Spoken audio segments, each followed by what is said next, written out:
Ya llegó la app para administraciones. A partir de ahora, podés llevar la información de tus consorcios en el celular. También podrás resolver las preguntas sobre el estado de morosidad de los vecinos en el momento. Conocer rápidamente las deudas, los intereses y el historial del estado de cuenta de las diferentes unidades funcionales. Ya no necesitarás hacer anotaciones antes de una reunión. Con esta app podrás resolver todas las consultas sobre las cuentas corrientes. Encontrá desde el estado de caja de tus consorcios hasta las cuentas pendientes de pagos de empleados y proveedores. Enviar comunicados a los vecinos de un mismo consorcio ya no será un problema. Ahora podrás escribirlos, programarlos y enviarlos en cualquier lugar. Además, podrás ver quiénes leyeron el mensaje. La app se sincroniza automáticamente a tu cuenta de consorcio abierto, por lo que podrás acceder a la información actualizada 24/7. Gracias a esto, podés seguir las consultas con soporte. El chat se sincroniza para que puedas continuar tus charlas con el equipo de soporte, estés donde estés. Si aún no tenés un usuario, ingresa a consorcioabierto.com y comenzá tu experiencia hoy mismo.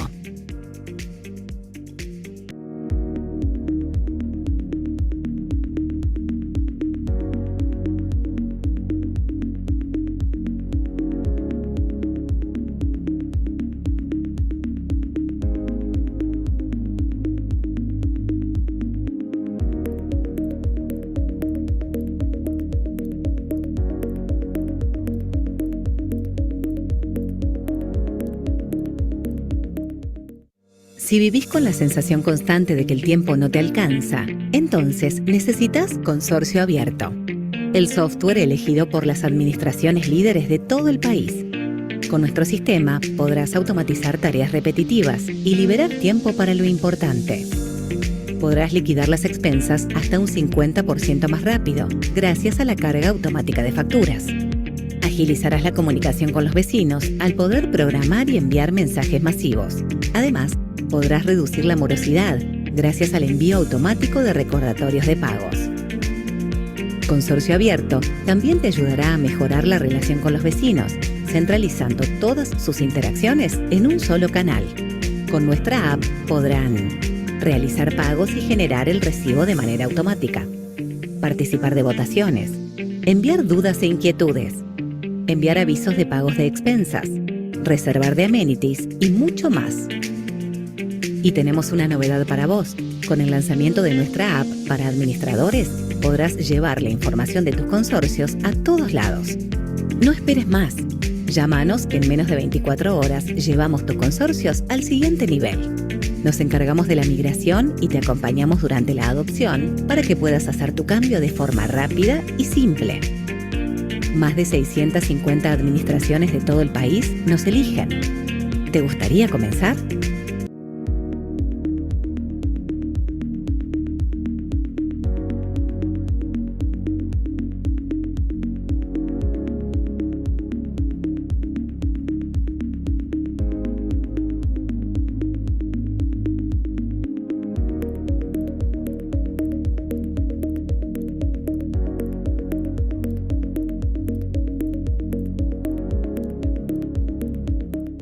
Con Consorcio Abierto podés brindar más agilidad y seguridad en el ingreso a barrios privados.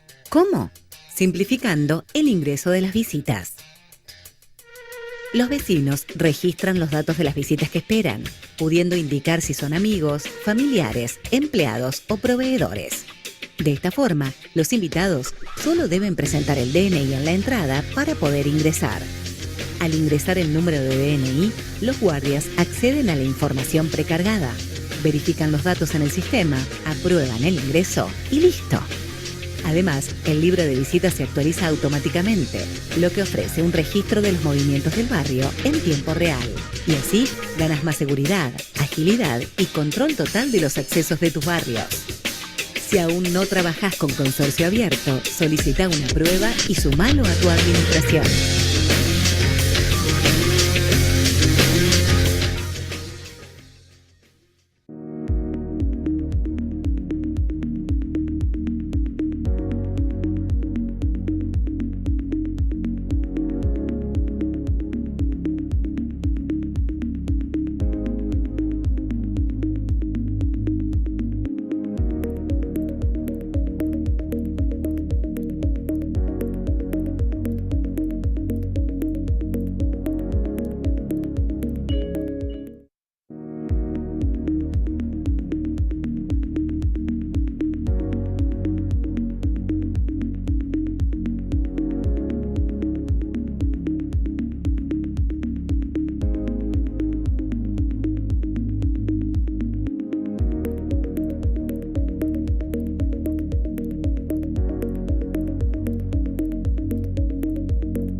Ya llegó la app para administraciones. A partir de ahora, podés llevar la información de tus consorcios en el celular.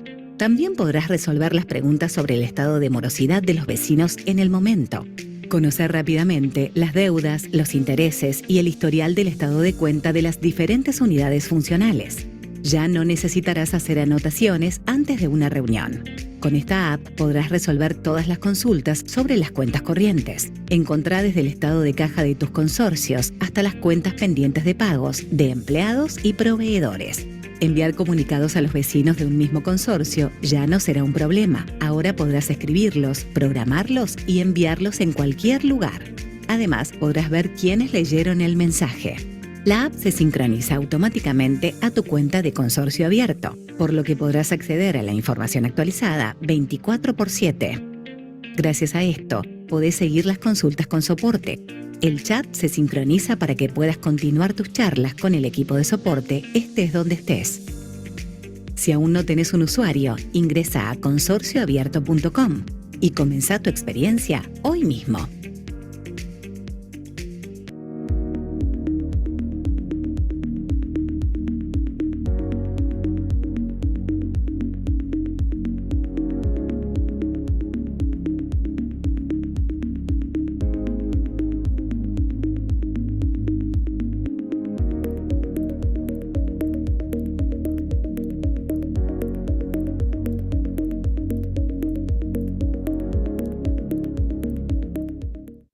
Si vivís con la sensación constante de que el tiempo no te alcanza, entonces necesitas Consorcio Abierto, el software elegido por las administraciones líderes de todo el país. Con nuestro sistema podrás automatizar tareas repetitivas y liberar tiempo para lo importante. Podrás liquidar las expensas hasta un 50% más rápido, gracias a la carga automática de facturas. Agilizarás la comunicación con los vecinos al poder programar y enviar mensajes masivos. Además, podrás reducir la morosidad gracias al envío automático de recordatorios de pagos. Consorcio Abierto también te ayudará a mejorar la relación con los vecinos, centralizando todas sus interacciones en un solo canal.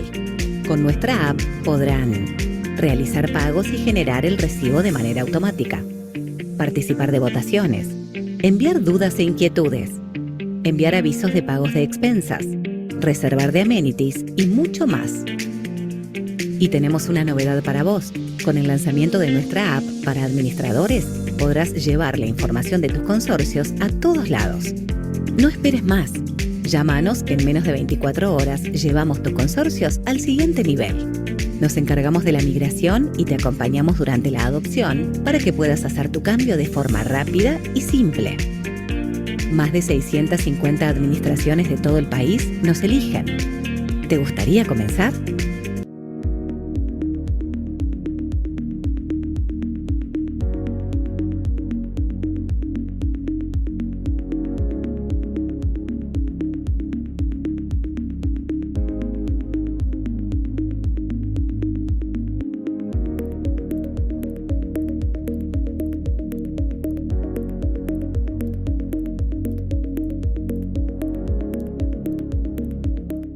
Con Consorcio Abierto podés brindar más agilidad y seguridad en el ingreso a barrios privados. ¿Cómo? Simplificando el ingreso de las visitas. Los vecinos registran los datos de las visitas que esperan, pudiendo indicar si son amigos.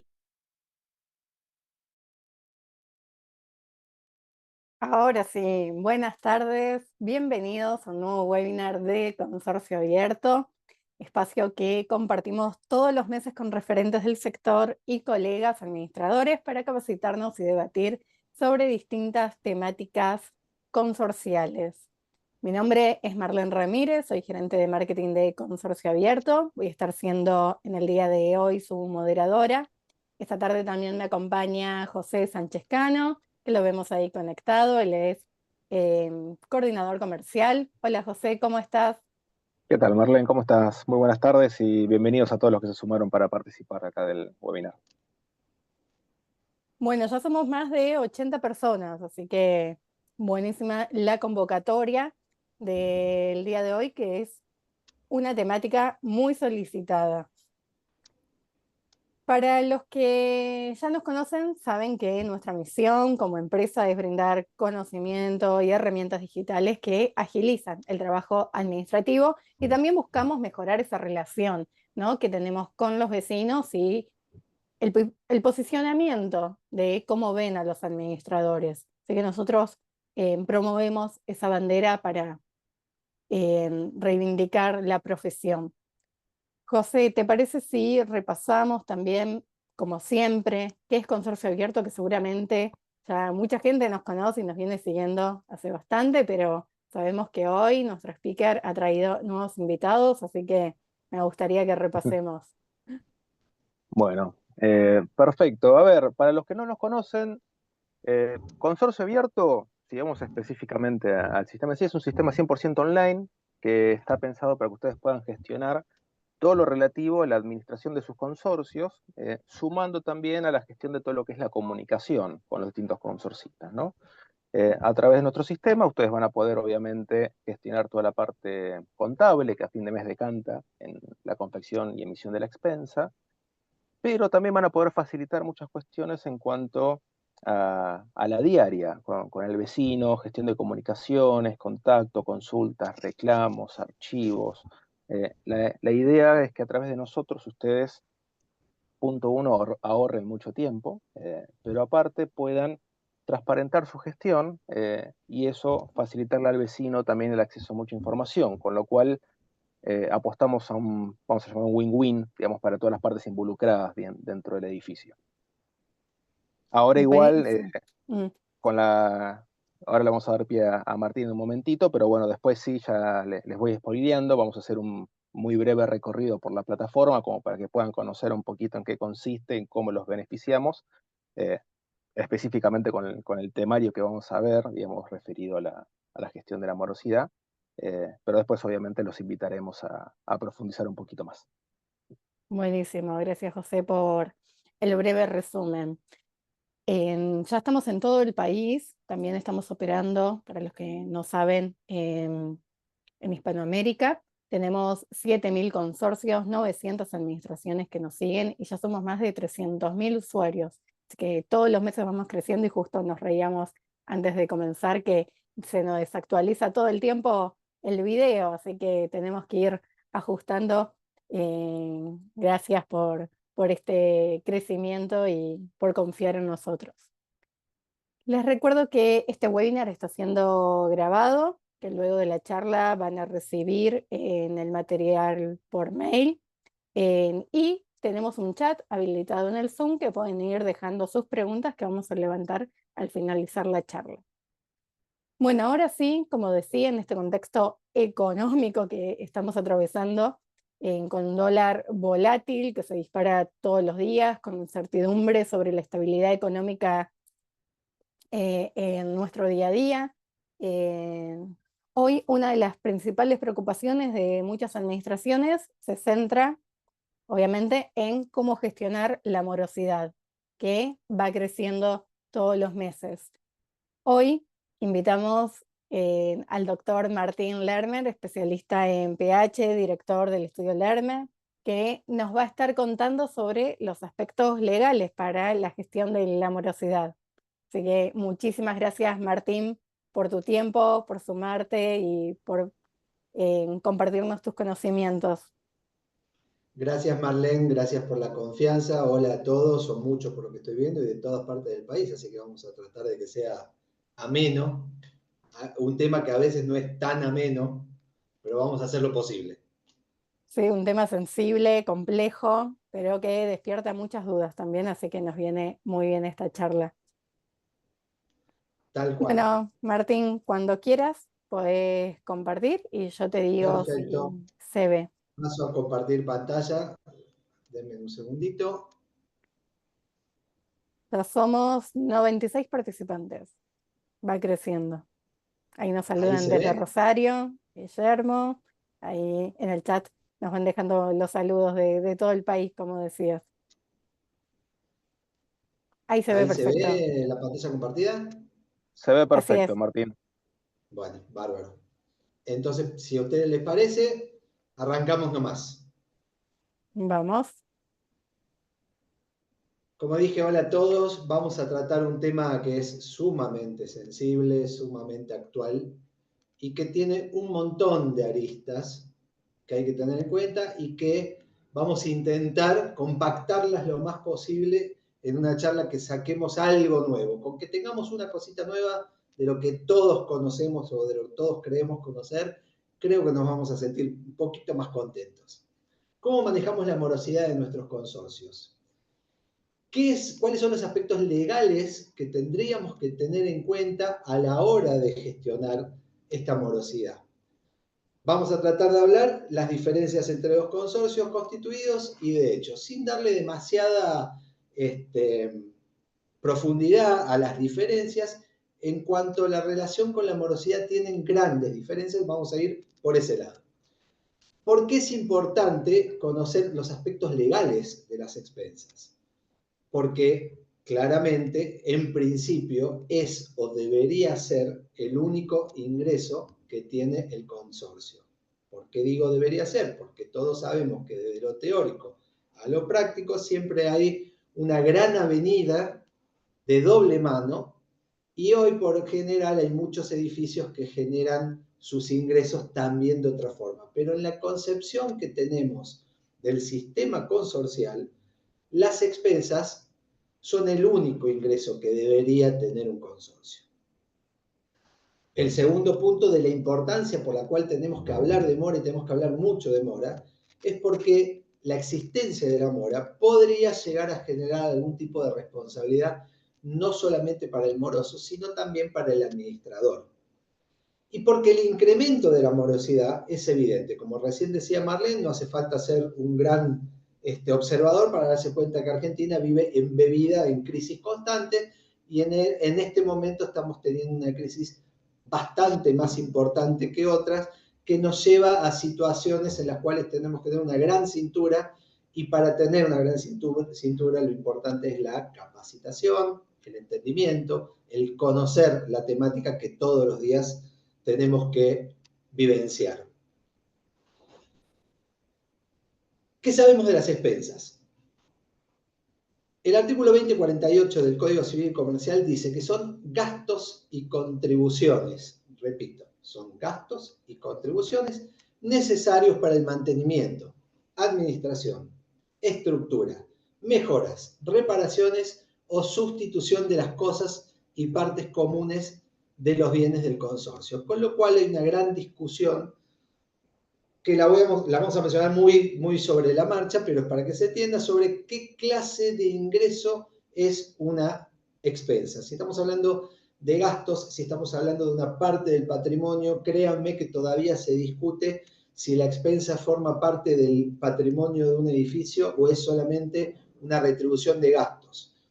Situación que no vamos a ahondar en este momento, pero que está interesante que por lo menos la tengamos y la tengamos en cuenta a la hora de discurrir un poquito más adelante en esta charla. ¿Quiénes son los obligados? Yo pido disculpas a aquellos que todo esto les parece recurrente, que ya lo conocen, pero créanme que es súper importante tener en cuenta porque hay situaciones en las cuales son verdades de perogrullo, son situaciones que uno cree conocer y a lo mejor está bueno refrescarlas. ¿Quiénes están obligados al pago de las expensas? Bueno, está definido en la norma. En el artículo 2050 dice, los obligados al pago de expensas, además del propietario, obviamente, y sin implicar una liberación de este, están obligados al pago de los gastos y contribuciones.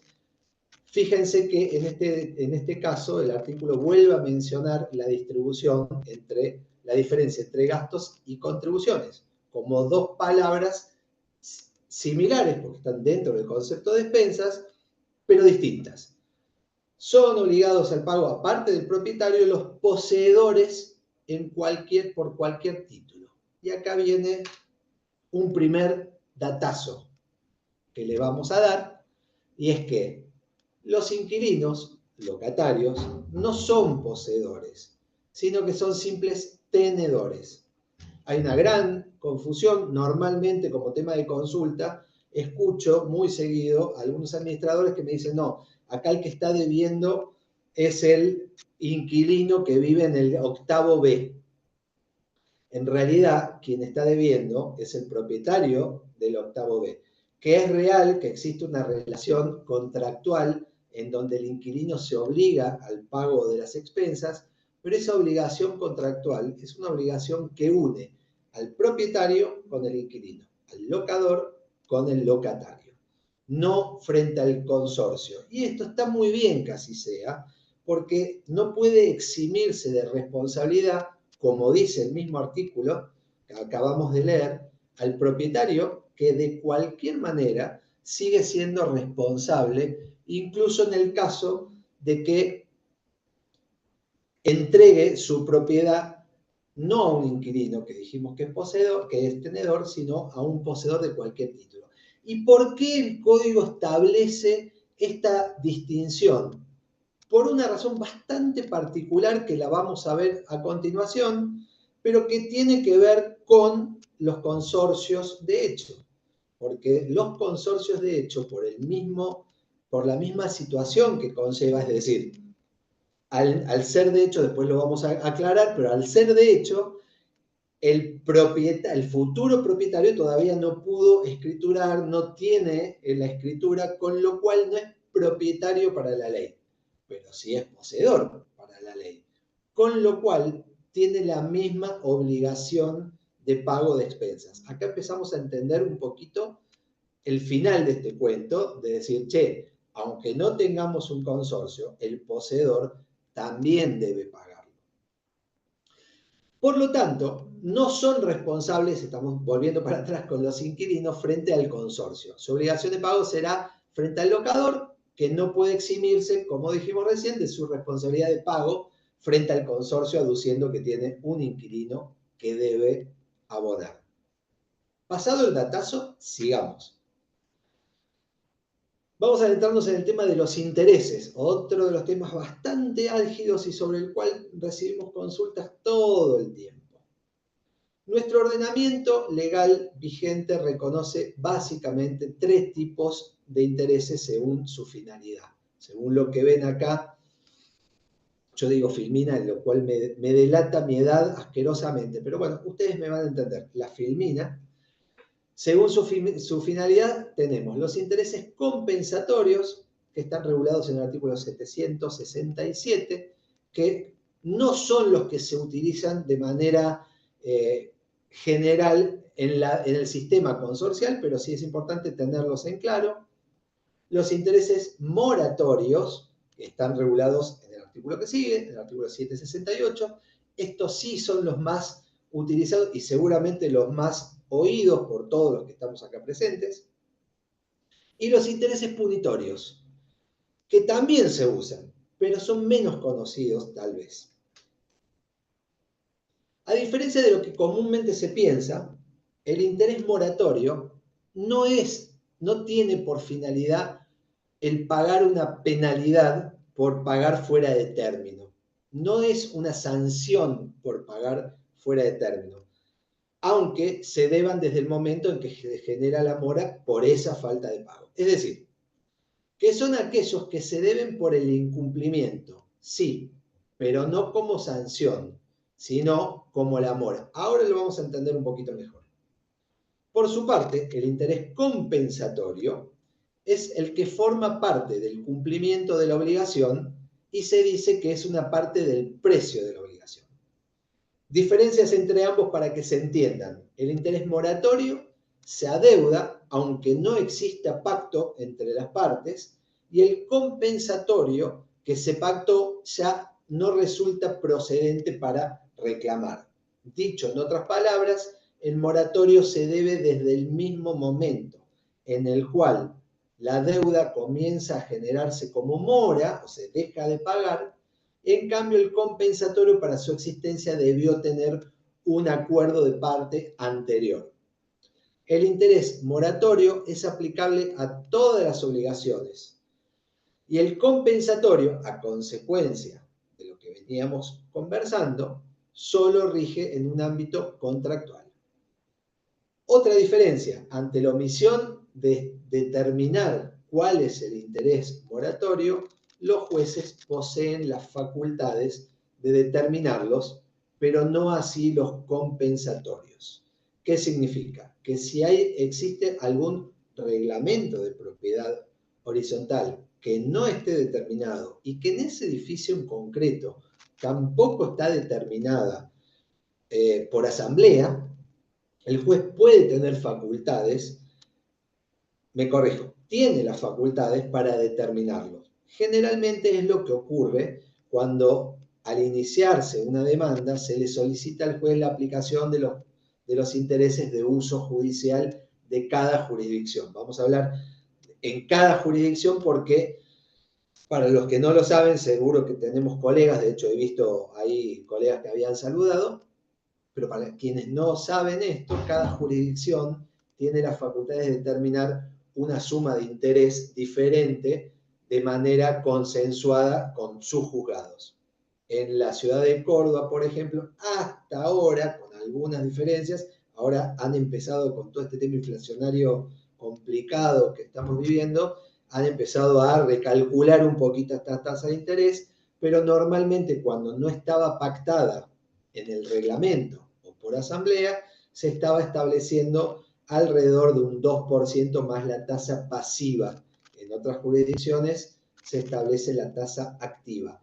¿Cuál es la diferencia entre una tasa y otra? Es la tasa que calculan los bancos para algunas operaciones en mora o situaciones como las cuentas corrientes que están por fuera de lo pactado.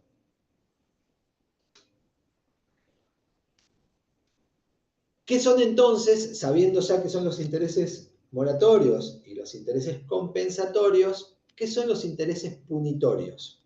A diferencia de los dos anteriores, el interés punitorio sí es una sanción, o mejor dicho, está generada o está ideada, el espíritu de ese interés es que sea una sanción por ese pago fuera de término.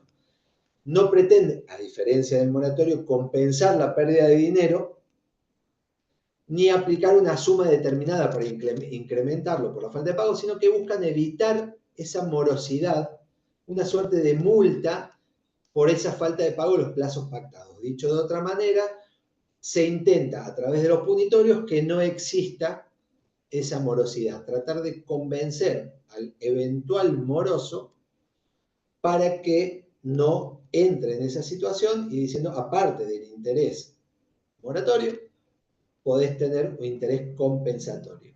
Pero en este caso, el artículo 769 dice, bueno, que se rigen por las normas de una cláusula penal. Una cláusula penal en cualquier contrato bilateral es justamente una cláusula que se agrega a los fines de evitar el incumplimiento contractual. En este caso, para que exista el interés punitorio, resulta indispensable que sea pactado con anterioridad por las partes. Es decir, debe figurar ya sea en el reglamento de propiedad horizontal o debe figurar por asamblea. Y este dato no es un dato menor, porque ocurre muy seguido que en los reglamentos, más los reglamentos viejos, se determine un interés moratorio generalmente más bajo del interés que tenemos como porcentaje de inflación actualmente. Para ser concretos, nosotros hemos visto, tenemos unos casos acá donde hay algunos, acá en el estudio, donde hay algunos reglamentos que establecen un interés del 1%, interés moratorio del 1%.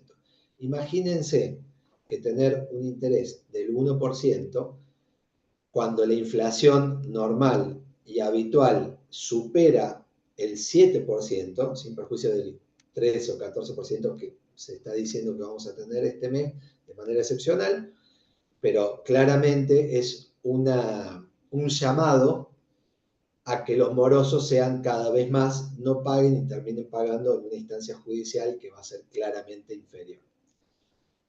Con lo cual, existe la posibilidad de que a través de asamblea se pacte un interés punitorio para tratar de salvaguardar un poquito, compensar un poquito esta situación. Para eso, por supuesto, tiene que llamarse una asamblea.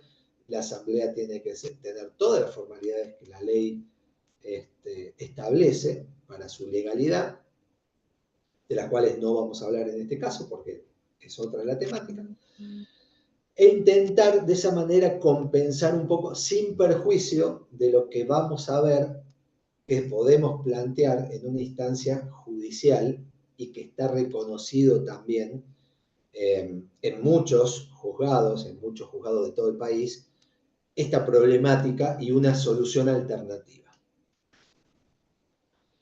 Tasa aplicable. Artículo 768, los intereses moratorios. A partir de su mora, el deudor debe los intereses correspondientes. Permiso. La tasa se determina por lo que acuerden las partes. En este momento, en una charla presencial, yo estaría preguntando a qué les suena esto de que acuerden las partes. El acuerdo en las partes, lo que se está diciendo relacionado con el universo consorcial del cual estamos hablando, es ni más ni menos que a un acuerdo realizado a través del reglamento de propiedad horizontal o, con posterioridad puede ser, una asamblea. Recuerden el concepto que ya todos sabemos que en el caso que un reglamento de propiedad horizontal determine un monto, hacer un incremento de ese monto en una asamblea podría llegar a implicar una modificación. Digo podría porque en este punto hay discusión todavía, pero podría llegar a significar un cambio, una modificación del reglamento y por ende hacerlo cada vez más complicado por necesitar todas las mayorías que requiere el código para eso y el mismo reglamento, que todos sabemos que es muy difícil o prácticamente de imposible ejecución. Con lo cual, una alternativa posible podría llegar a ser la institución de un tipo de interés diferente, aparte del pactado a través del reglamento. Pero sigamos con esto. Por lo que acuerden las partes, bueno, por lo que dispongan las leyes especiales, que no es el caso acá, o en subsidio por las tasas que se fijen según las reglamentaciones del Banco Central, que es un poco lo que estábamos hablando. Acá le falta un punto, que es lo que habíamos dicho respecto de que los intereses moratorios también pueden ser pactados o establecidos mejor por el juez que entienda en el expediente. Tasa aplicable. Ustedes van a ver los dibujitos. En este caso es un tema, el hombre se está agarrando la cabeza porque realmente es un tema complicado el tema de las tasas y determina muchas veces la suerte de la morosidad en general de un edificio, de un barrio, de un conjunto, ¿no?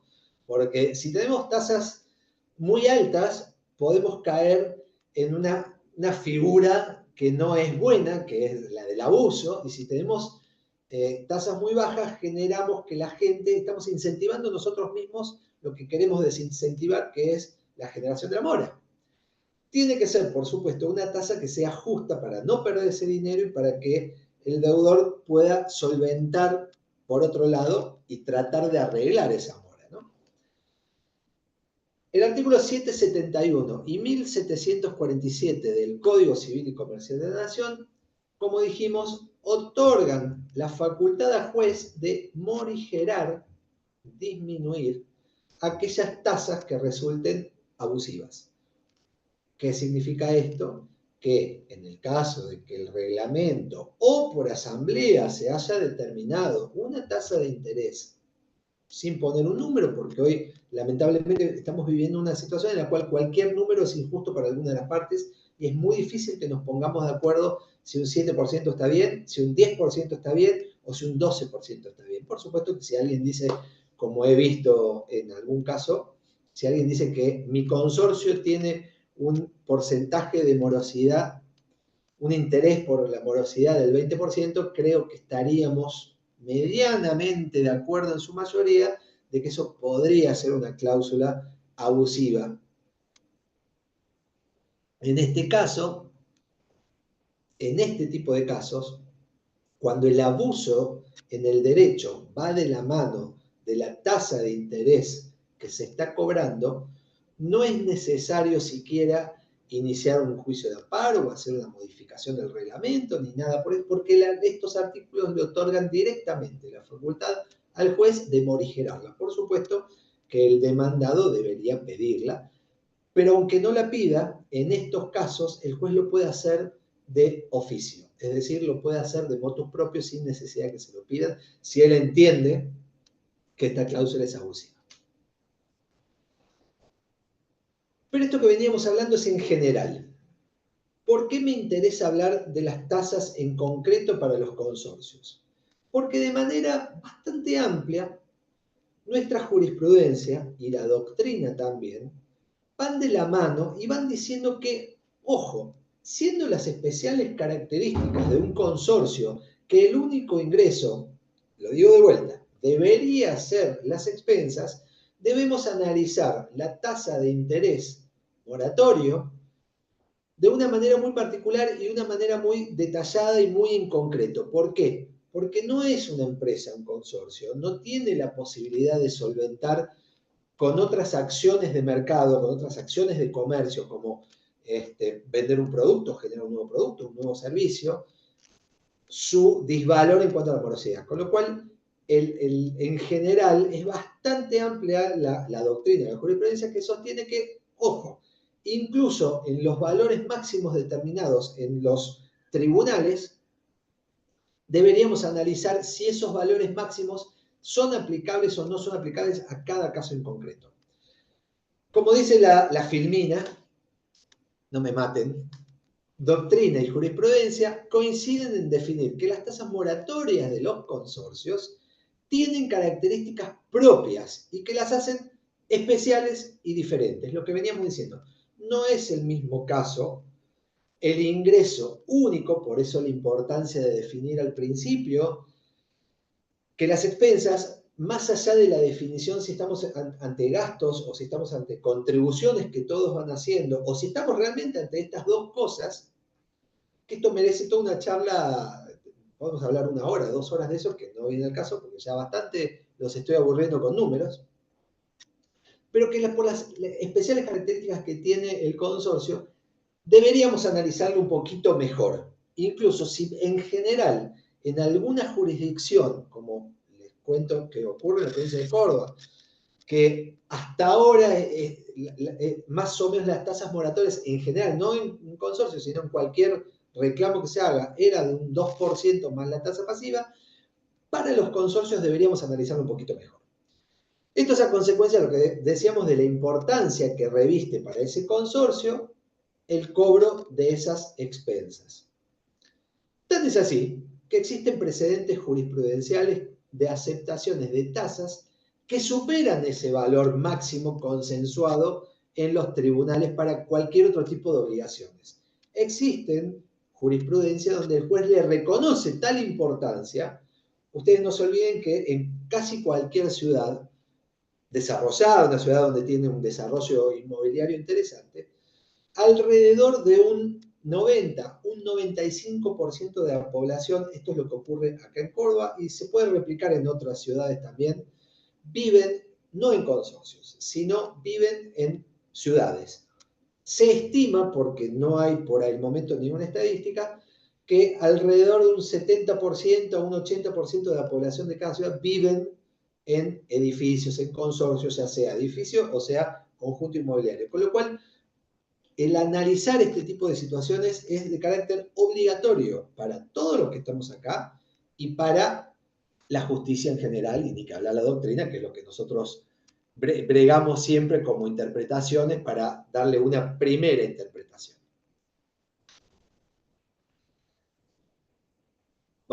Habiendo analizado este tema de los intereses, después si alguno tiene preguntas las van haciendo y tratamos de resolverlo, pero me gustaría empezar a cambiar un poquito la temática e ir directamente a la ejecución de esas expensas. En esta filmina, la ejecución de expensas dice la facilidad del cobro. La cobranza se hace, todos lo sabemos, por título ejecutivo. Fíjense que el artículo 2048 establece expresamente que el certificado de deuda expedido por el administrador es un título ejecutivo para el cobro a los propietarios de las expensas y demás contribuciones. Acá alguno podría decir que el legislador le pifió un poquito o quiso dejar al margen a los poseedores que habíamos visto. Fíjense el detalle de que los obligados al pago son los propietarios y los poseedores. Y sin embargo, el artículo 2048, al darle facultades al certificado de deuda para actuar de manera ejecutiva, solamente menciona a los propietarios. Con lo cual, alguien, insisto, podría decir, no, a los poseedores debería hacerse un juicio ordinario, un juicio abreviado o un juicio, depende de cada jurisdicción. En Córdoba el tipo de proceso, un proceso abreviado, pero hay otro tipo de proceso en cada jurisdicción que deberíamos tener en cuenta. En algunas jurisdicciones podría incursionarse un abreviado o en otro un ordinario. Bueno, cada jurisdicción tendrá el que corresponde. Pero otros podrían decir, no, a ver, momento, si el obligado es el mismo, si las características son básicamente las mismas, ¿por qué a los poseedores no se le puede iniciar un título ejecutivo? A través de un juicio ejecutivo con un título. Lo dejemos un poquito en paréntesis, ahí vamos a seguir con el tema. En Córdoba particularmente, esto se lo quería traer para que vean cómo funciona acá. Hay un artículo que es el 518 del Código Procesal y que establece también, en congruencia con el 2048, que traen aparejada ejecución los certificados de créditos de expensas comunes de los consorcios o comunidades similares contra los copropietarios o comuneros en los inmuebles sometidos al régimen de propiedad horizontal y los asimilados a este por la ley de fondo emitidos por el administrador.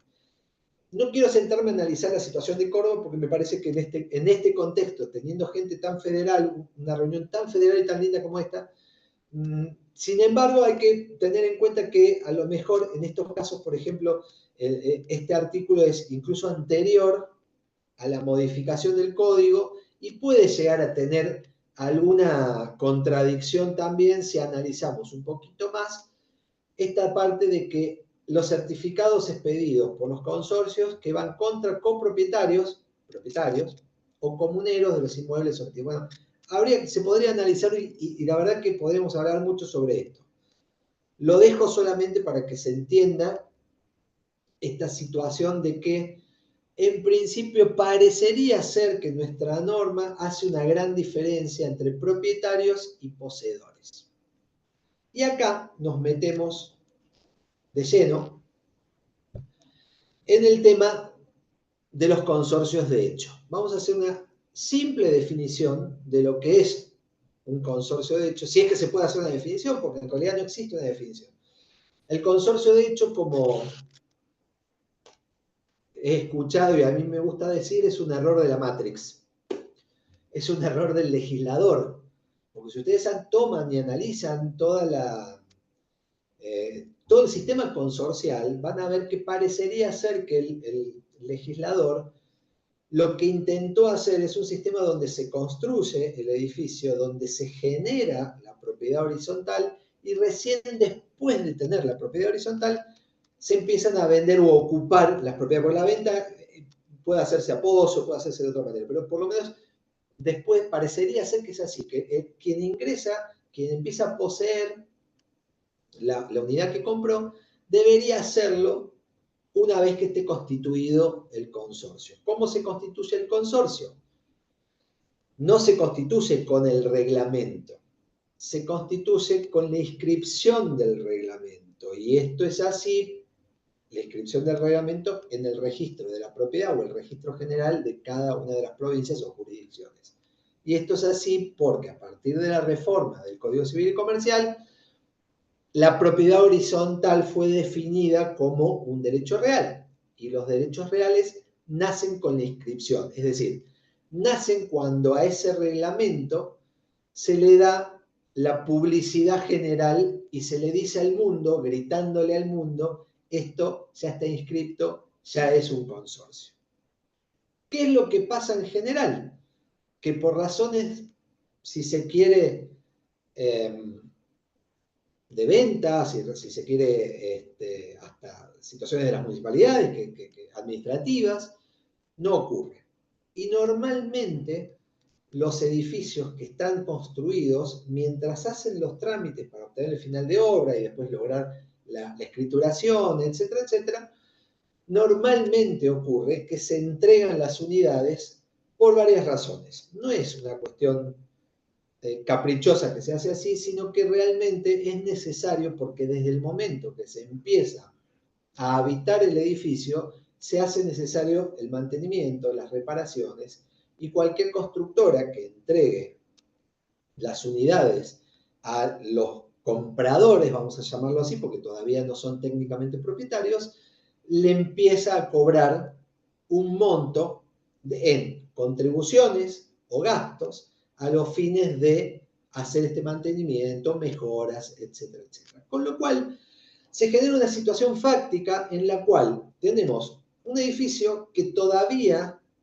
no es una propiedad horizontal, pero que va camino a eso, porque los boletos y todo lo que se ha hecho hasta ese momento, incluso el registro de la planimetría en las municipalidades y lo que fuera, dice que ese edificio se va a constituir como una propiedad horizontal cuando se cumplan los recaudos necesarios para eso. Con lo cual, es una cuestión de tiempo, pero el objeto de ese edificio, de esa construcción, es generar un consorcio legalmente constituido. Ahora bien, ¿qué hacemos en el mientras tanto? Este sistema hermoso generado por el legislador tiene esos problemas, esas fallas en la Matrix que decíamos recién, en los cuales la realidad es que tenemos vecinos viviendo en un edificio donde pagan expensas, normalmente incluso se la pagan a un administrador. Es normal ver que la constructora o el fideicomiso que lo construye o que le administra, designa un administrador a los fines de justamente administrar el cobro de estos montos, con lo cual, repito la idea, a veces sí, a veces no, hacen asambleas, pagan expensas, tienen lugares en los cuales tienen lugares comunes y el objeto es constituir una propiedad horizontal a futuro. Vamos a decirlo de otra manera, más novedosa todavía. Si nosotros tenemos un animal de 4 patas que mueve la cola y dice guau guau, no nos hace falta que ese animal tenga un cartelito que diga soy un perro.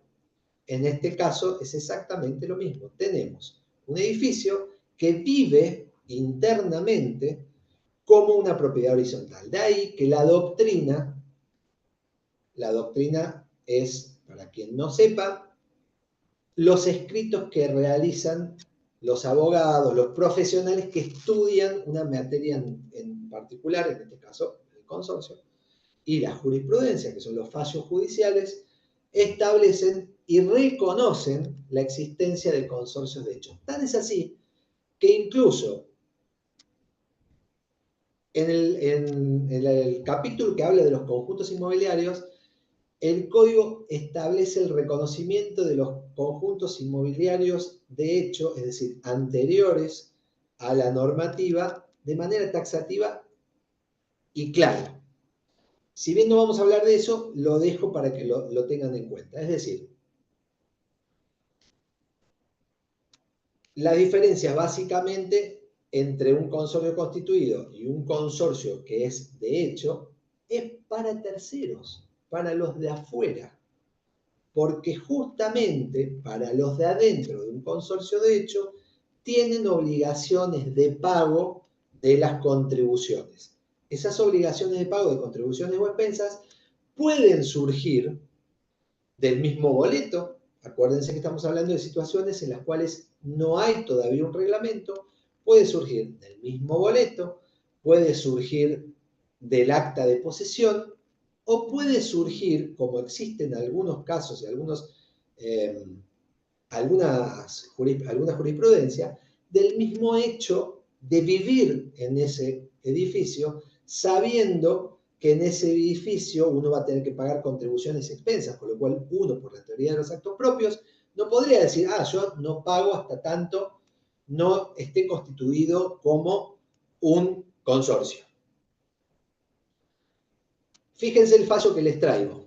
Dice, hasta tanto, no sé, este es un fallo del Tribunal Superior de Justicia de Córdoba. Un fallo muy interesante, del 2011, que es incluso anterior a la reforma del Código, pero bastante interesante en cuanto a los conceptos que se manejan y se manejaban en ese entonces. Dice, hasta tanto no se hayan cumplidos los requisitos que la ley establece, el consorcio de hecho, hay un fallo que está reconociendo la existencia de un consorcio de hecho, no encuadra en la figura del consorcio y por ende escapa, por lo menos hasta aquí, a la previsión normativa del inciso 6 del artículo 518, que es un artículo específico del Código de Procedimiento, que es el que decíamos antes, no pudiendo, por ende, valerse de la vía ejecutiva para reclamar las expensas comunes adeudadas con anterioridad a la formal constitución del ente. ¿Qué significa esto? Que no le reconocen a los consorcios, de hecho, la posibilidad de realizarlo a través de un juicio ejecutivo, sino un juicio ordinario o abreviado, como dijimos, dependiendo de cada una de las jurisdicciones. ¿Qué diferencias hay entre estos juicios? El chico es más pensante que yo. Ese chico en la foto está analizando las diferencias que puede tener un juicio entonces ejecutivo y ordinario o abreviado, insisto, depende de la jurisdicción. Vamos a hacerlas rápidamente, pero para que se tengan en cuenta. En el título ejecutivo, la prueba de esa deuda es el mismo título, es el mismo certificado de deuda. Sin embargo, en los juicios ordinarios o abreviados, la deuda se debe probar mes a mes. Es tema de prueba cada uno de los meses. Eso es lo que lo hace tal vez un poquito más largo. No lo hace imposible, pero lo hace un poco más largo. Por ende, en el título ejecutivo es más rápido porque contiene menos etapas judiciales. En el juicio ordinario tiene a su vez más etapas, como por ejemplo la etapa de la prueba, la etapa incluso de los alegatos en algunas jurisdicciones, en otras no, etc. Hay más etapas. Hay más plazos, los plazos son más largos, etc. El título ejecutivo hace lo que se llama cosa juzgada formal. Y en cambio, un juicio abreviado hace lo que se llama una cosa juzgada material. Esta diferencia es distintiva. ¿Qué significa la cosa juzgada formal? Que respecto de esa deuda, de ese título en concreto, una sentencia no puede ser revisada una vez que queda firme. Distinto es el caso de la apelación. Sin perjuicio de eso, en la cosa juzgada formal, uno podría iniciar un juicio en contra del consorcio para pedirle que me justifique cada una de las cosas que están en ese certificado. ¿Qué significa esto? Que hace cosa juzgada respecto de la forma de ese título, de lo que ese título dice, pero no del contenido. En cambio, el juicio ordinario hace cosa juzgada material, es decir, lo que se vio en ese juicio no se puede volver a tratar. Dicho de otra manera, no hay que tenerle tampoco tanto miedo a los juicios ordinarios o abreviados. Si bien es real que son un poco más largos, tienen algunos otros efectos que en algunos casos generan seguridad para el consorcio. Digo en algunos casos porque en los casos en los cuales existe a lo mejor un consorcio de hecho que, como estamos viendo, en principio parecería ser que está obligado, digo en principio parecería ser que está, va de vuelta, en principio parecería ser que está obligado a hacerlo a través de un juicio ordinario. Otra diferencia es el tipo de defensas. Al ser el título ejecutivo un juicio abreviado, un juicio chiquitito, más compactado, las defensas que podría oponer un deudor están mucho más limitadas. Y en un título ejecutivo, en principio, no podría analizarse si la expensa de la pintura está bien o no, si es caro o si no es caro. Sin embargo, en un juicio ordinario, en principio, podría llegar a tener que dilatar o cambiar el objeto para analizar como una defensa si ese rubro en concreto está bien o está mal cobrado. Defensas. Acá quiero que hagan especial hincapié en los dibujitos de las defensas de dos personas que son boxeadores que están defendiéndose. Defensas. Artículo 2049. Los propietarios no pueden liberarse del pago de ninguna expensa o contribución a su cargo, aun con respecto a las devengadas antes de su adquisición, por renuncia al uso y goce de los bienes o servicios comunes, por enajenación voluntaria o forzosa, ni por el abandono de su unidad funcional. Tampoco pueden rehusar el pago de las expensas o contribuciones ni oponer defensas por cualquier causa fundadas en derechos que ellos invoquen contra el consorcio, excepto la compensación sin perjuicio de su articulación por la vía correspondiente. Vamos a ir rápido antes de que me quieran matar por el tiempo. Yo creo que vamos bastante bien. Igual voy a ir apurando, pero lo que está diciendo este artículo básicamente es que en el título ejecutivo no existe posibilidad de que el deudor diga, no, pero a mí yo no uso esto que me están cobrando, la reparación del ascensor, yo no lo uso porque vivo en el primer piso o vivo en planta baja. No existe esa posibilidad en un título ejecutivo,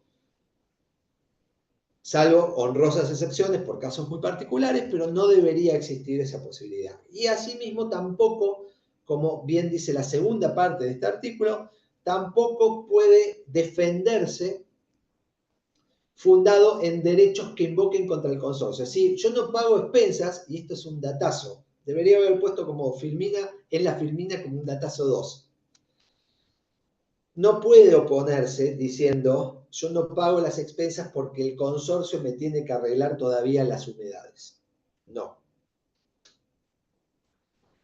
Entonces, ya salimos del deporte del boxeo, vamos al karate, es otro tipo de defensas. Y entonces, defensas en juicios por consorcios de hecho. Recién veíamos las defensas en los juicios ejecutivos. Al ser un juicio ordinario, las defensas son mucho más amplias y no están limitadas como en el juicio ejecutivo.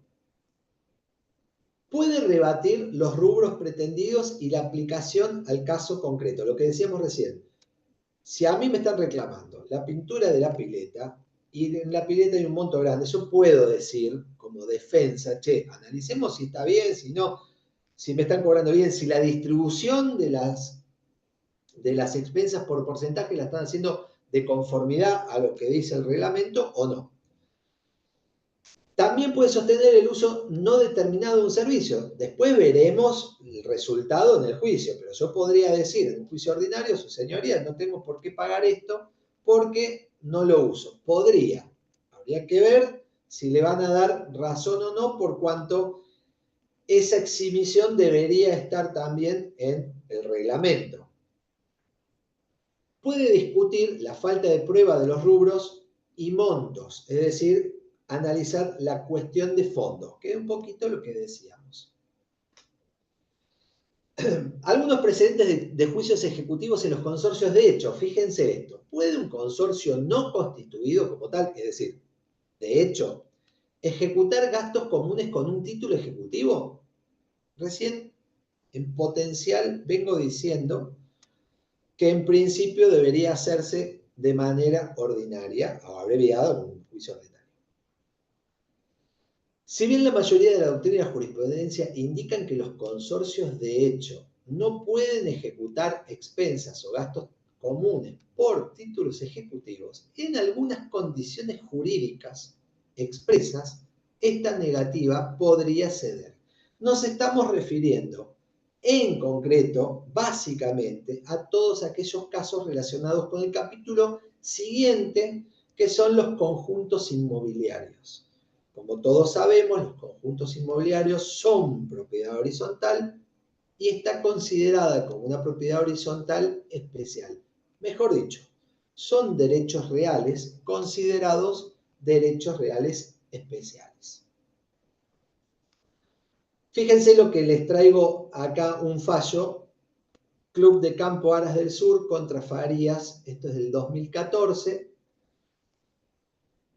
y dice así: no existe óbice jurídico alguno para acordar a los particulares la facultad de acordar convencionalmente los títulos ejecutivos al margen de lo que legalmente sean previstos, siempre que no exista una prohibición expresa, no se viole el orden público procesal y se respeten las condiciones que hacen a la habilidad ejecutiva de tales instrumentos.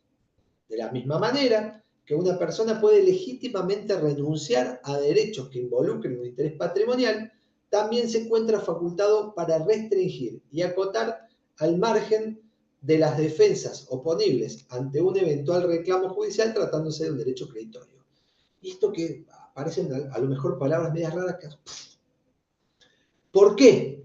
Porque venimos diciendo que por lo general una de las grandes diferencias que existen entre los consorcios de hecho y los consorcios constituidos de derecho o constituidos legalmente es la ejecutabilidad de la mora, el título ejecutivo de los que son constituidos contra un juicio abreviado. ¿Pero qué nos está diciendo este fallo en concreto?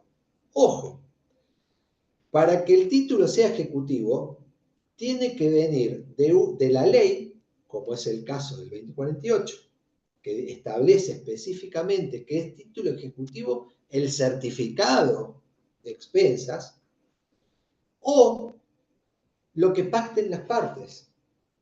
Lo que este fallo nos están diciendo es que si las partes se acuerdan en determinadas circunstancias la posibilidad de que una deuda se ejecute como título ejecutivo, no hay ningún obstáculo legal para hacerlo. Volviendo un poquito para atrás, cuando acá dice las partes acuerden, señores, en un consorcio, la forma de acordar es a través del reglamento de propiedad o las asambleas bien constituidas y bien realizadas con toda la legitimación que corresponde, o los reglamentos internos.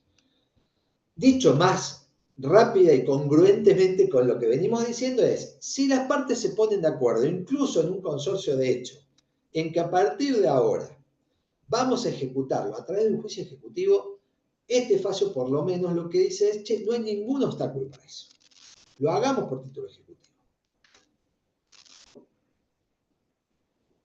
¿Cuáles son las legitimaciones procesales? Acá no se me aburran, no se duerman, pero también créanme que es muy importante.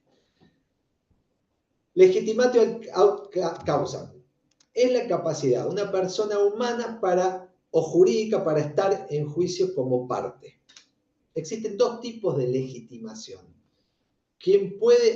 La legitimación activa, que es quien puede iniciar el juicio y ser parte de ese juicio como actor, y la legitimación pasiva, que es quien puede ser demandado. No todo el mundo puede ser demandado, por eso existe la legitimación pasiva. Ahora viene el problema. Acá una chica pensando. ¿Qué pasa con la legitimación activa en los consorcios de hecho? Es decir, recordemos, Los consorcios de hecho, al no existir formalmente para la ley, por lo general, el problema más grave que tienen en la práctica es la inexistencia de una registración o de un quit. El quit funciona a los consorcios como el DNI funciona a las personas. Lo cual no significa, y esto es algo que debemos pensar y quienes hablamos de este tipo de cosas debemos recalcar, no significa, como hay confusión, que la generación de un quit implica la existencia de un consorcio. No. El quit es una consecuencia de la existencia del consorcio y no al revés. Dicho de otra manera, el problema es, si el consorcio de hecho no está inscrito, no puede tener un quit con el cual presentarse, en principio, en un expediente judicial. Normalmente quien inicia la acción es el titular registral del terreno, en los casos de los consorcios de hecho. ¿Qué significa? Que, bueno, hasta tanto no exista un consorcio legalmente legitimado o realmente constituido, el terreno está a nombre de la constructora, del fideicomiso, una persona, lo que fuera. Es normal y habitual que nosotros veamos en estos consorcios la existencia de juicios iniciados a través del titular del terreno. Ahora, la pregunta es, ¿esto es real o es una trampa que nos genera el derecho? Bueno, a ver, en general el consorcio de hecho dijimos que es un error, ¿no? Un error en la Matrix, una deficiencia legislativa, como ustedes quieran. A mí me gusta la Matrix porque es porque me gustan mucho las películas. ¿Puede un consorcio de hecho entonces demandar? Porque he escuchado mil cosas. Acá les traigo un fallo muy interesante, logrado desde el estudio que dirijo. Es un fallo que en principio cuando nos traen, nos plantean esta problemática, había pasado por un par de colegas que la verdad que es imposible, porque no se puede solucionar, porque esto era un complejo, un conjunto inmobiliario, en el cual no tenían ninguna registración, no tenían siquiera un número de quit, no tenían una reglamentación, no había un reglamento interno, no había nada. Y sin embargo, logramos a través de la lógica un fallo como este que dice, aun cuando no exista un contrato constitutivo, estatuto, escrito, ni reglamento de copropiedad debidamente confeccionado, lo cierto es que la personalidad jurídica de dicho emprendimiento como barrio privado resulta innegable. Es decir, aun cuando el complejo de viviendas no cuente con un estatuto ni reglamentos escritos, la existencia de esta asociación no puede ser desconocida sobre riesgo de incurrir en un exceso de rigorismo incompatible con la realidad jurídica. Este excelente fallo lo que está diciendo, ni más ni menos, es que existen consorcios que son de hecho, existen personas que viven ahí y que tienen que pagar las expensas, porque tienen una obligación natural de pagar esas expensas, y existen casos de mora.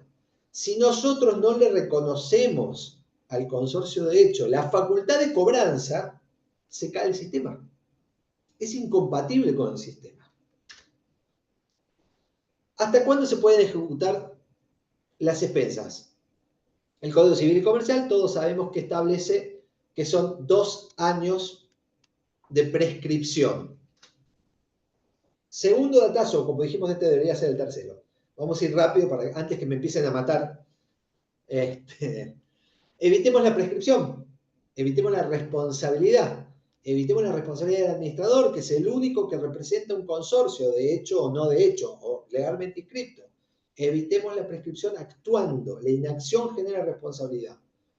La pérdida de derecho a cobrar es la prescripción, es decir, vencidos los 2 años de cada obligación corresponde, no hay más derecho. El 2541 dice, la suspensión, y este es el datazo a tener en cuenta, de ese plazo de prescripción. El curso de la prescripción se suspende por una sola vez por la interpelación fehaciente hecha por el titular del derecho contra el deudor o el poseedor.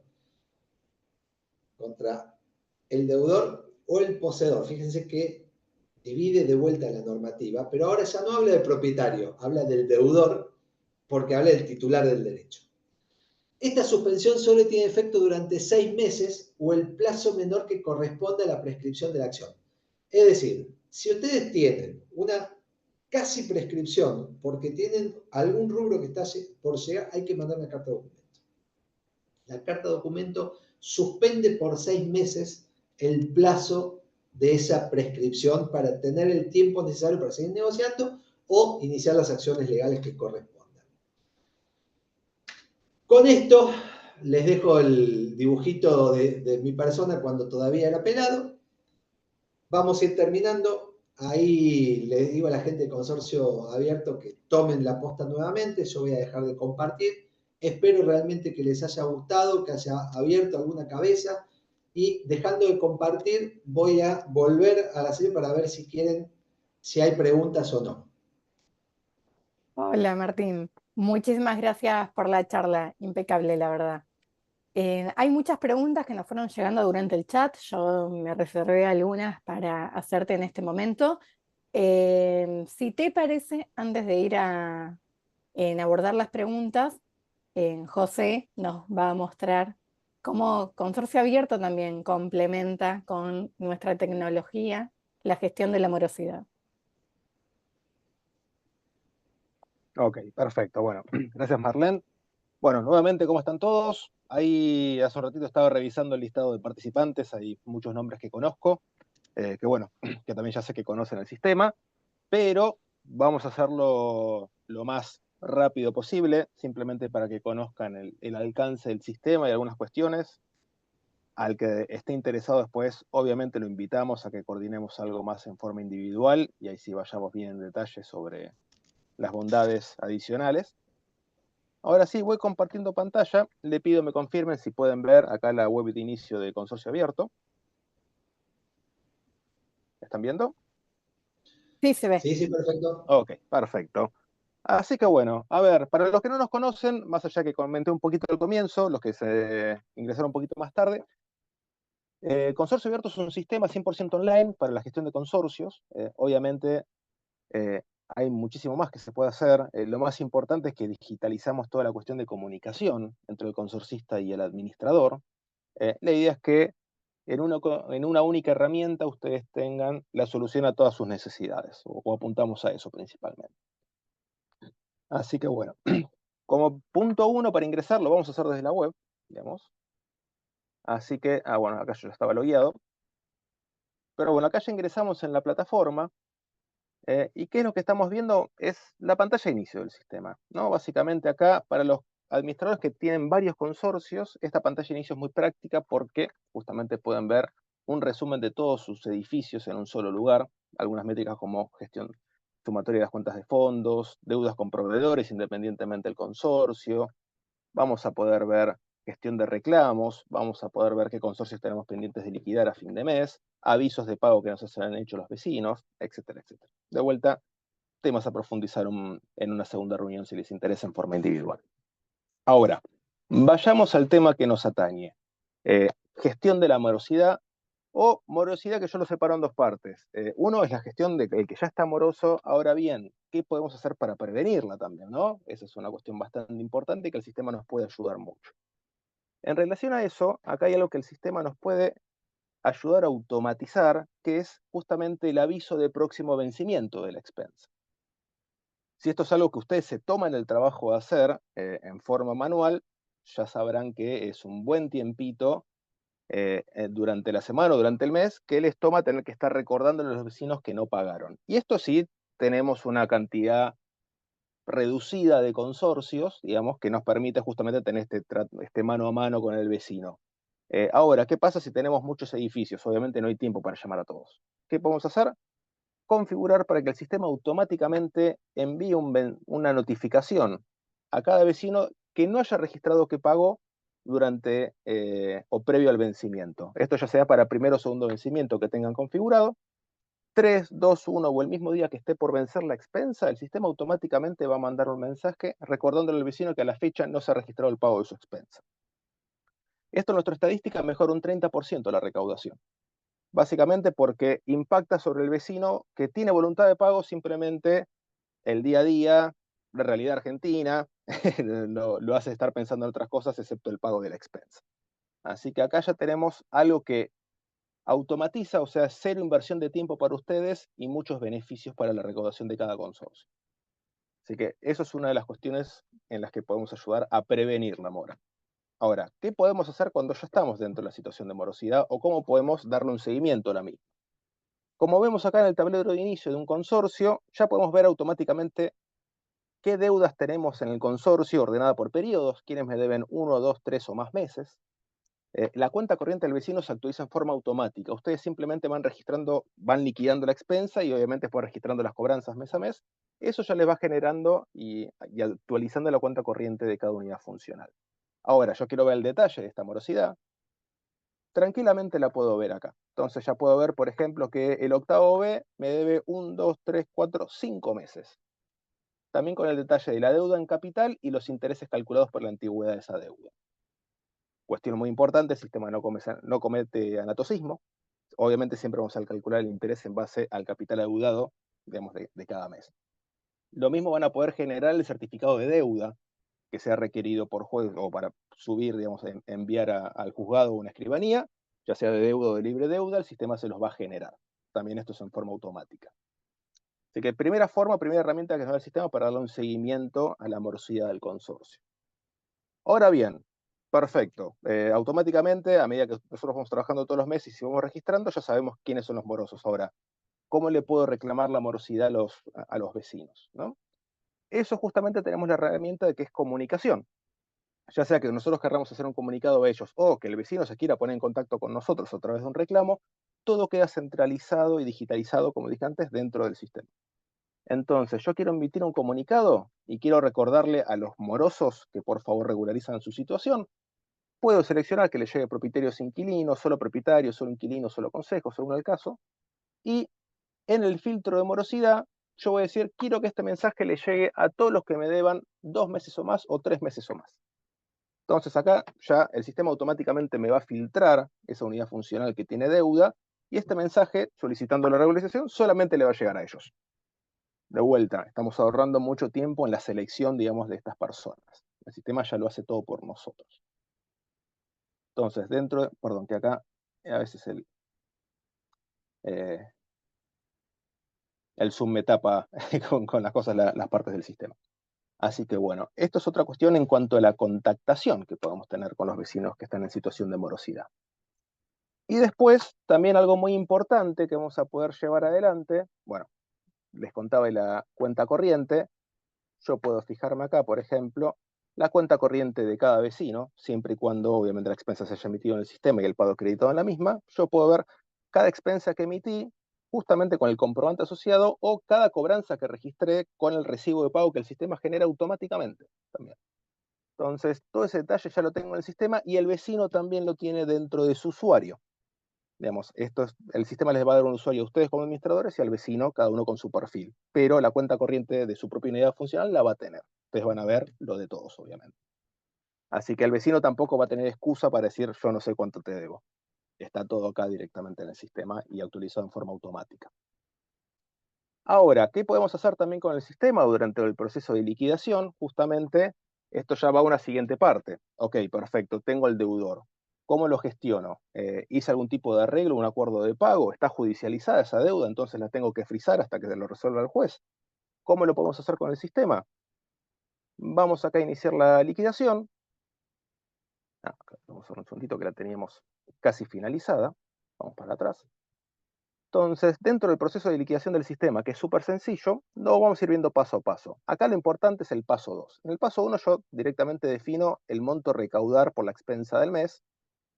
Esto lo vamos a pasar muy rápido. Obviamente estamos definiendo fechas de vencimiento y las tasas de interés o recargo que tenga cada mes. Esto todo viene en la configuración estándar, digamos, del consorcio. Ustedes lo van a poder modificar o actualizar si hace falta. Y ahora, en el paso 2, bueno, acá me está avisando que el segundo vencimiento es el 25, yo estoy liquidando el 24. Me propone que no me apure, pero igual yo puedo avanzar. Y ahora sí, ya estoy en la parte de morosidad. Entonces, ¿qué puedo hacer? Obviamente, esto es todo mi listado de morosos, con la cantidad de meses que deben, la deuda en capital e intereses, como vimos antes. Ahora bien, yo normalmente, ¿qué haría? Listo, liquido todas las deudas y eso va al prorrateo, obviamente, de cada unidad funcional. ¿Qué podría suceder? Ok, hay un acuerdo de pago, donde, por ejemplo, yo arreglé que si me cancela la deuda, al octavo A le condono intereses. Vamos a poner, modificar, ponemos tasa única, cero interés, y ese vecino solamente me puede pagar los capitales adeudados. Eso sería una opción. Ahora, la tengo a Elizabeth, que ya me debe 5 meses. Elizabeth Cuevas es una colega, es una del equipo de ventas, la tenemos como morosa acá, pobrecita. Así que ya Eli no, yo la verdad la mandé a juicio. Así que estos meses ya están en gestión judicial, por los cuales yo no, si bien van a estar en la cuenta corriente y como deuda, no los voy a incluir en esta liquidación. Simplemente ella me va a continuar pagando la expensa del mes liquidado, pero esa porción de deuda queda judicializada hasta que se resuelva la misma. De vuelta, distintas opciones que el sistema les va a dar para ustedes poder gestionar la morosidad. Ojalá nunca lleguemos a la gestión judicial, pero si fuese el caso, esta es una forma muy sencilla de resolverlo. Después, obviamente, el sistema está abocado que ustedes obviamente puedan ahorrar. Ya vimos que esto, incluso estas pocas cositas ya les estarían ahorrando un montonazo de tiempo. Hay una millonada más de cosas durante la diaria que también le van a ahorrar mucho tiempo, y acá la idea, el tiempo es dinero, así que más tiempo ahorrado es mejor rentabilidad para ustedes, es capacidad de gestionar más consorcios con el mismo personal. Entonces también hay mucha cuestión que podemos ver o profundizar sobre otros asuntos, pero más que nada para hacerlo bien cortito y quedarme acá en los 10 minutitos que había prometido, lo vamos a ir finalizando de esta manera. Sí, obviamente los invito nuevamente a todos a que puedan pedir o solicitar una demo en forma individual o grupal, así ya podemos profundizar en cuestiones específicas a su administración y vemos cómo lo podemos ayudar en todas estas cuestiones que les fui comentando. Así que bueno, voy Excelente, José. Muchas dejando de gracias. compartir. Para todos los que quieran probar Consorcio Abierto, tenemos un 50% de descuento por 3 meses exclusivo por haber participado de este webinar. Así que si quieren tener más información, ver una demo mucho más profunda de todas las funcionalidades que tenemos en el sistema, pueden votar ahí en vivo, que está apareciendo la encuesta. Y mientras va sucediendo eso, vamos, Martín, si te parece, con algunas preguntas. Perfecto. Bueno, muchas gracias por quedarte. Y vamos con la primera que nos hicieron al inicio de la charla, que es, ¿qué pasa cuando tengo un reglamento viejo que fija intereses, por ejemplo, el 3% anual, y hoy con la inflación que supera ese porcentaje? ¿Es válida la resolución de asamblea que sube la tasa al, por ejemplo, 8% o al la inflación de ese mes? Bueno, a ver, ahí es un poco lo que decíamos hace un ratito. Ojo con esas cosas, porque en realidad lo que podrían estar, y lo pongo en potencial porque en derecho no hay nada, ¿no? 2 más 2 no son 4, entonces lo dejo en potencial. Pero el mismo sentido común indica que una tasa que esté establecida en el reglamento, para ser modificada incluso por asamblea, requiere todo el proceso que implica una modificación del reglamento. Con lo cual, en principio, mi sugerencia es no, analicen en cada caso concreto, porque cada edificio, cada reglamento es diferente al resto. Entonces, lo que yo sugiero es analicen esa situación y vean la posibilidad, por eso el tip tan importante de establecer cuáles son los tipos de intereses, vean la posibilidad de establecer por asamblea un interés de otro estilo, en vez de un interés moratorio, que sea un interés punitorio. Eso no existe ningún óbice, no hay ningún obstáculo a que así sea, y tal vez eso les permita paliar un poquito esta situación. Esto en general. Ahora bien, incluso de manera judicial, ustedes podrían plantear todo lo otro que estábamos planteando. Che, señor juez, no le digan che al juez porque no les va a gustar mucho, pero no importa. che, señor juez, ahí tenemos una tasa que claramente quedó fuera de contexto, no hace falta discurrir demasiado, por favor revísela porque si bien es real que el juez en el Código Civil y Comercial establece que el juez tiene la posibilidad de morigerar, también, aunque no lo diga, y en algunas circunstancias especiales como esta, donde es el único ingreso que tiene el consorcio, podría, y yo agrego, debería analizar la posibilidad de subirla también judicialmente. Es decir, judicialmente se puede plantear, extrajudicialmente podríamos generar un interés diferente para no tener que hacer una modificación del reglamento que todos los que estamos acá sabemos es prácticamente imposible. Sí. Bien, clarísimo. Vamos con otra. Preguntan, ¿el recibo de pago de expensas se emite a nombre del propietario? Como ya vimos, de la unidad funcional, indicando en el mismo todos los datos que establece el artículo 9 de la ley 941. ¿Pero se puede emitir a nombre de un tercero para que pague? Vamos a hacer una aclaración sobre esa pregunta. La ley 942 es una ley específica que no es de todo el país, sino que es de Cava, que es una ley generada ahí. Esto significa, está buenísima la pregunta, lo vamos a hacer, pero de cualquier manera la puedo modificar un poquito para que la entienda todo el resto del país. Perfecto.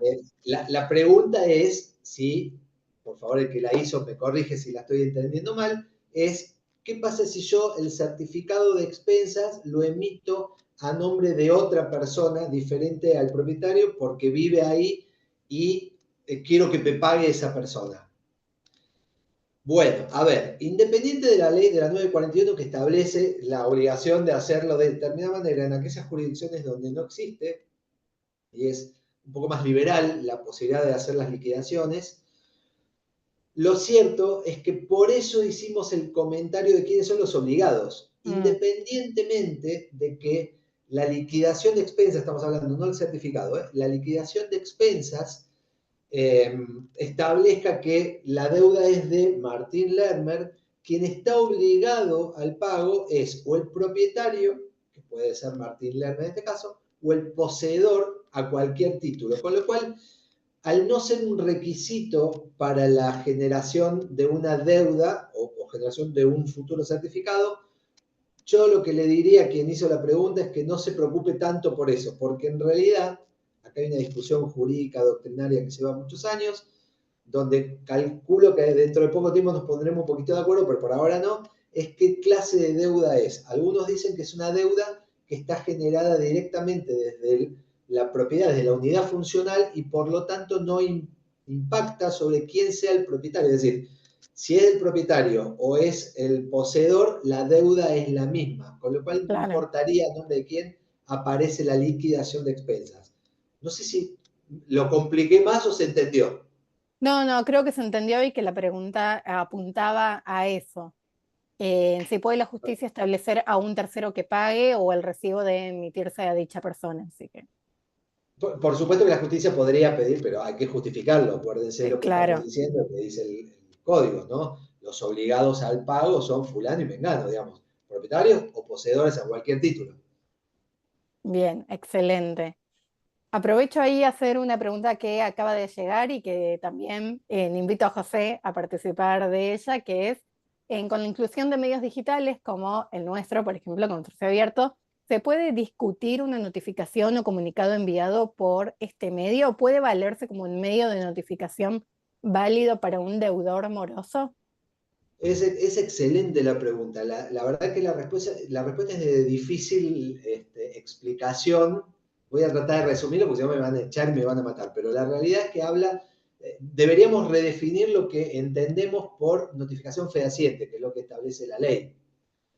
¿Qué significa una notificación fehaciente hoy y qué significa una notificación fehaciente hace 20 o 30 años atrás? Claramente ha cambiado, porque hace 20 años atrás el manejo comunicacional no tenía las herramientas que hoy tenemos, como por ejemplo a través de Consorcio Abierto, en algunos casos incluso WhatsApp o lo que fuera.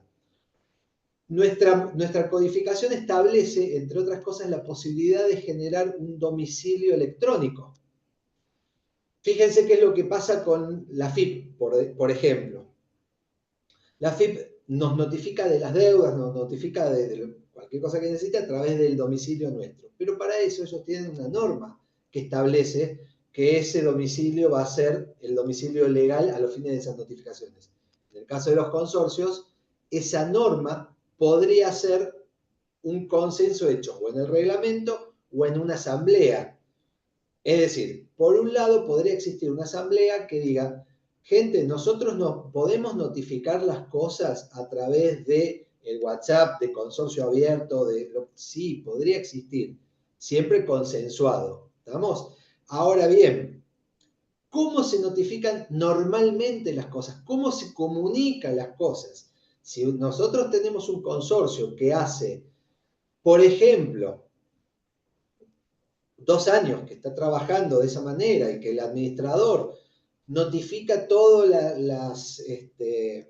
comunica todas las novedades a través de la plataforma o lo que fuera, también es real que eso genera una costumbre, y la costumbre en nuestro derecho también genera derechos y obligaciones. Con lo cual, sinceramente, yo creo que hoy deberíamos empezar a modificar un poquito este concepto de qué es una notificación fehaciente y analizarlo un poquito más en detalle. Repito, lo que estoy diciendo no es algo que esté consensuado de manera genérica, sino que existen voces que determinan, che, a ver, si todos nos estamos comunicando hace tanto tiempo a través de consorcio abierto y nadie dice, a mí no me notificaron, ¿por qué esta persona ahora sí podría decir que una notificación de una mora no es un medio fehaciente? ¿Se entiende? Sí, está clarísimo. Yo acá agrego algo, al menos en la provincia de Buenos Aires, que ahora está el RPAC, parte de esa nueva regulación incluso justamente la notificación por medios digitales. Entonces, el mail entiendo que también estaría cubriendo esa cuestión. Puntualmente dentro del sistema, el comunicado, más allá de obviamente estar dentro del ecosistema de nuestra plataforma, también dispara automáticamente un mail, así que ya sea dentro de la aplicación del vecino, el aviso que le hacen al celular, también le va a llegar un correo electrónico con el comunicado, por lo cual estaríamos cubriendo, digamos, cierta diversidad de medios a la hora de hacer la comunicación. Absolutamente. Esa es justamente la discusión que va a llevar mucho más tiempo y un análisis mucho más profundo de lo que podemos hacer acá, obviamente. Porque también hay que tener en cuenta que si esto se judicializa, evidentemente la otra parte, la parte demandada, podría decir, va a poner todas las excepciones normales. Por eso la importancia de que una plataforma tenga todas las cuestiones de seguridad en lo que se llama la cadena de ese mail, la cadena de comunicación, ¿no? Ok, clarísimo. Ahora, acá hay una consulta, última sí, pero bueno, fue de las primeras que entró, entonces para no dejarla pobre. Acá de Damaris Grance, dice, buenas tardes, quería consultar, tengo un caso particular donde se inició un juicio por mora y la unidad quiere arreglar el pago de la deuda. Si abona la totalidad de la deuda, además de costos de inicio del juicio, ¿se le puede cobrar un monto que los propietarios solicitan como reparatorio de los daños que ocasionó la mora de la unidad? A ver, dentro del contexto que están planteando, es decir, todavía no hay una sentencia, entiendo yo. Una vez que hay una sentencia es mucho más complicado porque es el juez el que falla de una manera u otra. Pero fuera de esa sentencia, mientras exista el juicio en sí, cualquier negociación es una cuestión hasta privada, si se quiere, donde las partes podrían decir sí o no, mira, yo te lo arreglo, pero tal cosa. A ver, de manera obligatoria, no creo que a nadie, voy a ser sincero, digamos, si a mí en este mismo ejemplo que están dando, yo sé que tengo una demanda de 100.000 pesos y que yo pagando esa demanda de 100.000 pesos o depositando judicialmente esos 100.000 pesos, terminaría, y lo veo medio difícil que yo aparte acceda a esos 100.000 un interés posterior más grande para poder arreglarlo. Preferiría en todo caso no arreglar nada privadamente y llegar a una sentencia. O sea, es una cuestión de costo-beneficio, si se quiere. Pero poder hacerse, por supuesto que el acreedor tiene todas las facultades de negociar la deuda como lo entienda corresponder, siempre y cuando esté consensuado y ese incremento no surja de el capricho de una persona, de unas personas, sino de una asamblea, por ejemplo, ¿no? Pero cual. lo que veo difícil es consensuar una negociación en ese contexto. Está clarísimo, tal cual, tal cual. Es bastante compleja la situación y sí, obviamente no, no va a ser favorable aceptar esas condiciones. Bueno, hay muchísimas preguntas, siguen llegando algunas, se nos está terminando el tiempo, así que lo que les propongo es poder generar después otra sesión para poder seguir hablando del tema, porque es muy convocante y la verdad que al ser complejo sigue generando muchas dudas, sobre todo en este contexto, ¿no? Y también poder generar respuestas a estas preguntas que nos fueron llegando para compartirlo en nuestros canales. De mi parte estoy súper agradecido. Mil disculpas a aquellos que están preguntando cosas y que no nos dan los tiempos para contestar. Amaría poder hacerlo, de hecho vivo contestando todo el tiempo cosas, así que me encanta. Pero bueno, tenemos el límite temporal que nos pesa en la cabeza a todos. Tal cual, tal cual. Y bueno, así que muchísimas gracias, Martín, por este tiempo. La verdad que fue excelente la charla. Ahí lo vemos en el chat que la gente está muy contenta. Y te agradecemos de Consorcio Abierto por tu participación.